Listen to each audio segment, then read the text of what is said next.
Welcome to Crossroads. The Chinese Communist Party is beginning to use artificial intelligence for weapons and for new systems of tyrannical social control. And this is raising some alarms because in the United States, we're wondering, should we allow AI systems to be open and just free for everybody? Should we treat it like a private business, or should we treat it like a weapon? Now, right now, again, this is raising alarms right here in the United States. It's raising alarms in Europe. There are AI experts warning that the Chinese Communist Party is using AI technologies, again, from private businesses and open platforms to create new forms of weapons that can be devastating. But, how real is this danger? What does it really mean for us? Let's go into it. Let me show you this first. The Epoch Times had this story. They said a researcher who was fired by OpenAI has predicted that human-like artificial general intelligence, AGI, could be achieved by 2027. And he sounded the alarm on the threat of Chinese espionage in the field. And it's further in that in recent weeks, AI researchers from Google and DeepMind issued a letter cautioning that AI technology presents serious risks, up to and including the possibility of human extinction. It says about as serious you can possibly get. Now let me show you what one of these individuals, this is the former OpenAI researcher, he wrote this in his report. And the report's called Situational Awareness, the Decade Ahead. He writes that on the current course, the leading Chinese AGI labs won't be in Beijing or Shanghai, they'll be in San Francisco and London. In a few years, it will be clear that the AGI secrets are the United States' most important national defense secrets, deserving treatment on par with B-21 bomber or Columbia-class submarine blueprints, let alone proverbial nuclear secrets. He notes that, but today, we're treating them the way we would random SaaS software. At this rate, we're basically just handing superintelligence to the Chinese Communist Party. He notes that all the trillions we will invest, the mobilization of American industrial might, the efforts of our brightest minds, none of that matters if China or others can simply steal the model weights. All finished AI model is, he says, it's just going to be a large file on a computer somewhere, or key algorithmic secrets. These are the key technical breakthroughs necessary to build AGI. Things, again, extremely valuable, but easily stolen. He notes that America's leading AI labs, self-proclaimed to be building AGI, he notes that they believe that the technology they are building will, before the decade is out, be the most powerful weapon America has ever built. And let that sink in, because we built some pretty dang powerful weapons. We built nuclear weapons, we built things that can destroy the earth.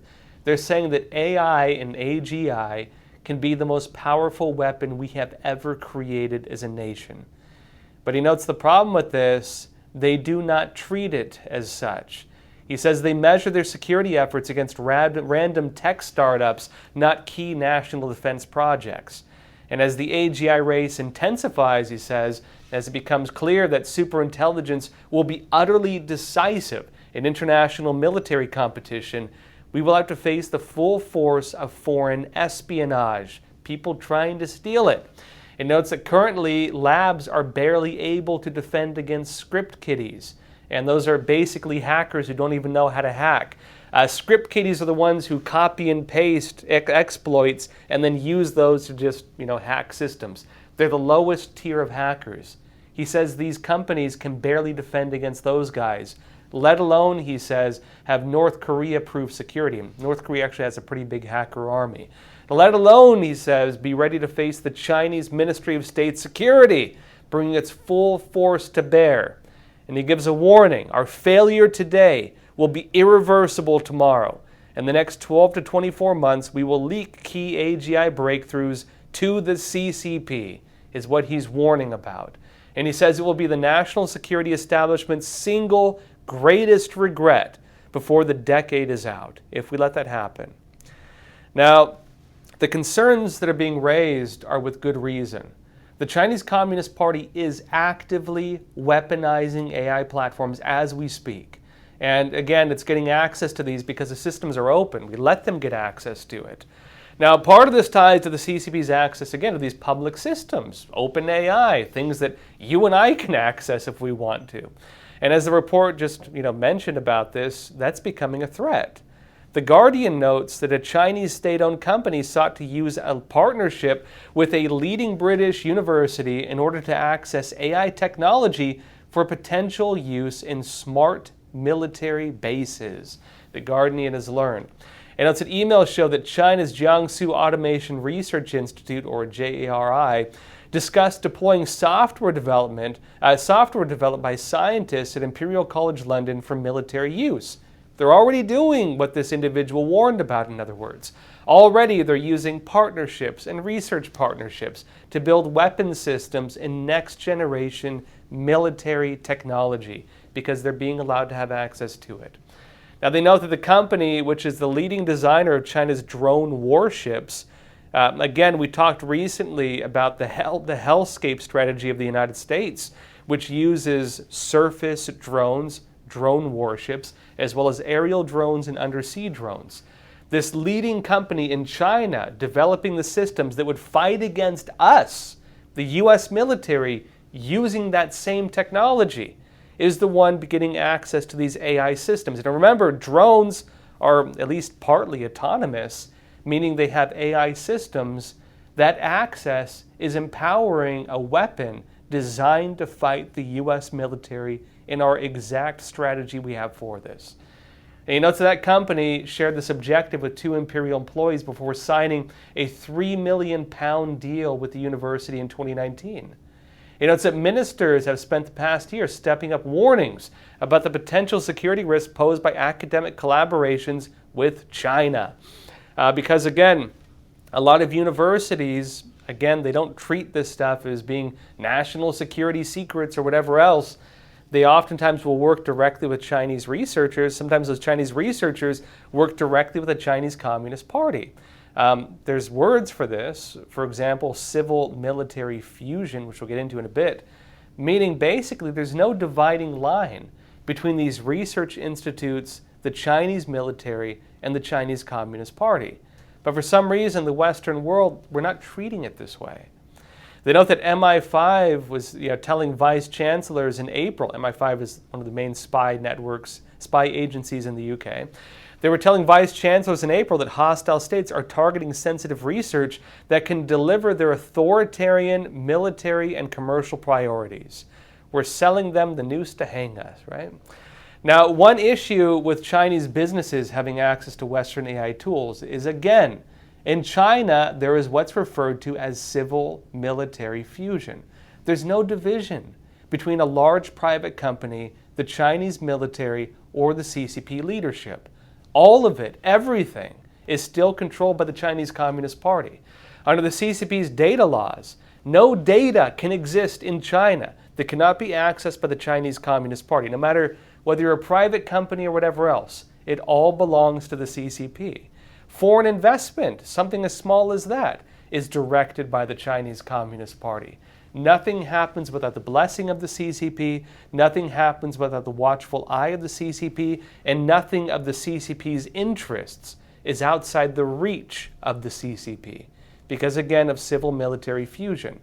All of these research programs, because of civil-military fusion, are a direct line to the Chinese military. And individuals thinking they're working on just some benign technology could unwittingly be using, ironically, oftentimes what is taxpayer-funded research to empower and strengthen the very military working against their own countries. Now look, in another recent move, the CCP started using a so-called AI commander in a military laboratory to work on military simulations. And remember the importance of this, because the technology they're getting from that research laboratory in the UK, the one that just looks like friendly, cooperative research, is being used to build AI military bases in China. If the CCP is now using an AI command system, well, that ties directly into it. Now, the CCP demands that its own cadres, again, ultimately hold the military, the reins of the military, right? The CCP is not going to relinquish its control of the military to anybody, including AI. And so they'll always maintain some degree of control of it. But the new PLA, People's Liberation Army AI commander, does raise some concerns because the Chinese Communist Party could roll out a new type of AI-controlled command structure for its military, which, for example, could give the CCP the ability to maybe more further dictate the decisions within the military while not having individuals in charge at different levels. This actually ties into one of the key vulnerabilities and key flaws in communist militaries, which is individuals are not allowed to make individual choices. They have to follow whatever their commanders say. In the military in the US, for example, the American military is very hard to predict because every individual is trained to lead. If you kill the commander, the next one in line takes the reins, and they're just as dangerous and maybe just as effective. Communist militaries have a problem. If they're marching and they run into a wall, they'll stand in front of that wall till they get orders to march around it. They're not being given autonomy because they're communist. That has always been one of the biggest flaws of any communist military, the lack of individual sovereignty, the lack of the individual to observe the situation and adapt as needed. If the CCP is able to create an AI command structure, that bypasses that whole problem, because they'll have real-time response to situations on the ground and have a system that can give orders in real time to those individuals. In other words, it eliminates one of the key vulnerabilities and key problems that type of command structure faces, and we're giving it to them. Now, in other parts of China, the CCP is pushing to create new AI companies. Then this has led to really serious implications for the West. I'll be talking more about this, though, after we get back from a quick break.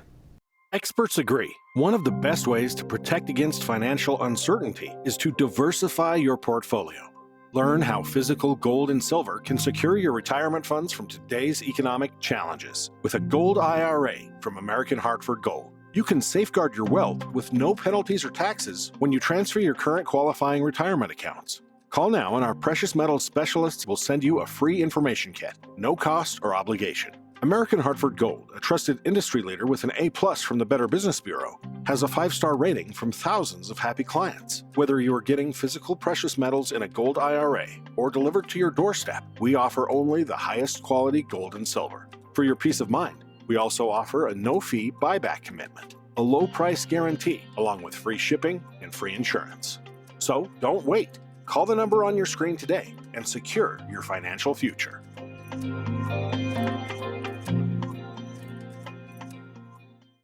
Welcome back. The Chinese Communist Party is working to create new AI companies, and of course, this is problematic for us right here. If the CCP is creating businesses designed to compete with the West, it's often the case they will resort to cyber attacks and other methods to steal and copy everything they can, because for them, that's the nature of competition, right? And if we're giving them open access to it, heck, we're handing it to them on a silver platter. Now, recent CCP meetings within the leadership of the Communist Party have also given some hints at what the regime is planning to do with AI, and also some of the problems they face given the CCP's, extreme control over just about everything. The Diplomat notes that on October 26, Professor Sung-Ning Hui, a preeminent expert in computer system architecture and an academic of the Chinese Academy of Engineering, delivered a pivotal lecture titled The Development of Artificial Intelligence and Intelligent Computing. And this was given, notably, to the Standing Committee of the National People's Congress, one of the main leadership bodies of the Chinese Communist Party, top-level leadership of the CCP. It says that he outlined 3 strategic pathways for China's AI development. The first involves aligning with US-led systems. How do you do that? Well, typically you have to steal it. And notes that a practical but restrictive path given current geopolitical tensions, right? We're not going to give it to them, so how are they going to get it? Well, they're probably going to steal it. And notes the second is building a closed proprietary system suitable for specific sectors like the military or judiciary, but limited in scalability and global reach. In other words, the CCP is building an intranet using AI, an internal system in China not available to the West. They're using our open system and they're creating a closed system using the technology they take from us. And notes that the third and most promising pathway, according to Sun, is embracing an open source model through global collaboration initiatives like RISC-V. In other words, not only will they steal technology, not only will they use open systems as a way to create a closed system that again follows and is based on CCP ideology, but they will even create international collaboration systems, attracting all the great minds of the world to come and help the Chinese Communist Party build it. Now it notes as well that despite Sun's confidence and grand vision, Beijing's AI ambitions are not without significant caveats. The government's stringent control over politically sensitive content might stifle innovation and limit the potential for specific scientific discourse, because discourse is not allowed under the Chinese Communist Party, unless it fits in with the CCP's ideology, of course. But it notes as well the heavy reliance on state-approved values for AI development raises questions about the ethical implications and potential misuse of AI technologies, which I'll get into in a moment. It notes that, moreover, while the strategy to circumvent U.S. restrictions through indigenous innovation and probably theft has merit, because it remains to be seen whether China can achieve the necessary technological breakthroughs amid ongoing global competition, at least they say. Now look, that last part is ironically one of the biggest hurdles the CCP is going to inevitably face with AI. Because why is that? Let me show you an example. There was an infamous incident back in 2017 when the Chinese Communist Party was building AI systems. They had a whole chat system. They were rolling it out. And what happened to China's AI system? Well, the CCP shut it down. And why did they shut down their AI system? Because the artificial intelligence started criticizing the Chinese Communist Party. Let me show you a reminder of how that went down. This is BBC back in 2017. They said a popular Chinese messenger app has ditched 2 experimental chat robots, or chatbots, which were apparently voicing criticism of the government. And notes further in that some of the remarks appear to criticize the Communist Party. One response even referred to the party as a, quote, corrupt and incompetent political regime. That's the problem, of course, when you create something that actually is kind of intelligent. If something has intelligence and the ability to analyze things on its own, well, it might just start speaking the truth. And if you create an intelligent system in China, well, a good chance is it's going to recognize the Communist Party is a corrupt and incompetent political regime, as their own AI system did. They had to shut it down because it didn't fit in with the ideas of the CCP. So how does the CCP create actual AI? How do they create actual artificial intelligence if they can't create something that's actually autonomously intelligent? But look, that's going to be a new problem where AI goes in general. Even in the United States and elsewhere, AI is being criticized for having built-in bias. It's not truly intelligent. It's censored. It's limited on where it can pull from. There are guardrails on it. It's not allowed to step outside certain boundaries. And part of this has to do with companies creating the AI systems because they limit the sources of information that the AI can pull from in order to train its system.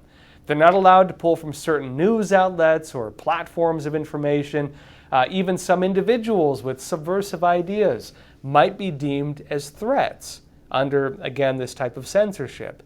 Imagine, for example, the whole media establishment comes out with a big narrative and AI says, well, actually the whole thing's fake. What does that do to the system? It makes it very hard for people to lie, frankly. And when you have systems that have elements of corruption or dishonesty or built-in social controls, and these don't align with values expressed by most of the population, the AI might recognize that. Therefore, AI, a truly intelligent AI, would be deemed a threat to any system like that. Now, look, in some cases, they might be only allowed to, maybe pull from certain sets of information. And that's how they're getting around it in most of the world right now. Systems already in place, for example, that voice a singular opinion or singular worldview. And look, again, the problem with intelligence, actual intelligence, versus just a system that's pre-programmed to act a certain way, is that intelligence is expansive. Intelligence includes, really, the ability to learn and to adapt. And if you remove the ability of an AI system to learn and to adapt and to change, well, then you're not really creating an AI system anymore. You're just creating a program, right? And look, this is one of the issues we're facing with AI in general, is what is it going to learn? What will it develop into?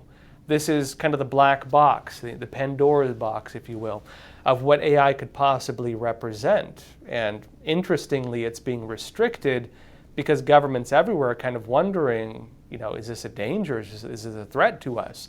Whereas in China, they're also saying, is this a threat to the Communist Party?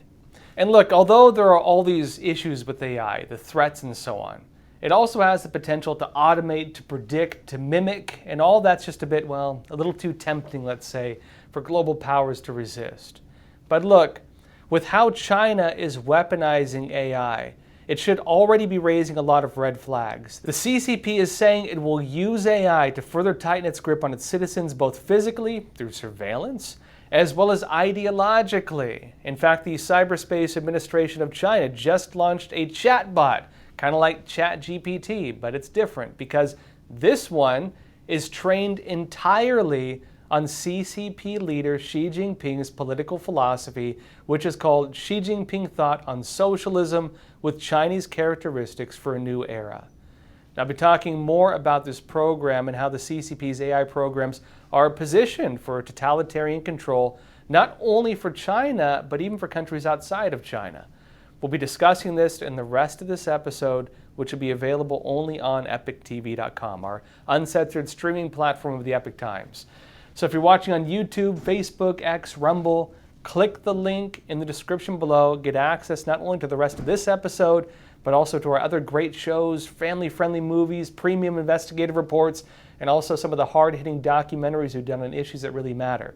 In fact, my documentary, The Final War, exposes one of the biggest threats to the United States, the Chinese Communist Party.